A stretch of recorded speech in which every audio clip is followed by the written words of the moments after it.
Հիմա իրանց ասում են, որ խաղաղություն է, էլի են խաբում։ Իրանք այս կուտը պետք է ուտեն, չէ, բայց տեսեք, հարկային դաշտը այլանդակ վիճակում է։ Այսպես կոչված տնտեսական աճը չինական փուչիկի մոդելն է։ Չինական փուչիկը այդ անկանոն շինարարությունն է, որի պահանջարկը չկա ուղղակի շինարարության համար, որպեսզի աճը ցույց տան տնտեսական։ Այս մի կողմ։ Ուրեմն աշխատավարձերը, որոնք ասում են միջին աշխատավարձ բան, հիմա մի հատ գաղտնիք բացեմ, բոլորի մոտ երևի այդ բանը, այդ մինչև հարկվելն է այդ աշխատավարձը։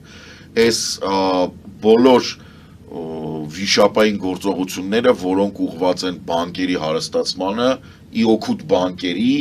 ընդդեմ քաղաքացու, որ հարցնում ես, ասում ես, ինչի՞ է սենց բարդացնում ես խնդրեմը, ինչի՞ ես օրինակ էս մարդու համար փակում, որպեսզի բանկը, ասենք, շատ փող փոխի, հա, ասենք, ինչ են բանկերը, եթե մեր մոտ, ասենք, կենտրոնական բանկի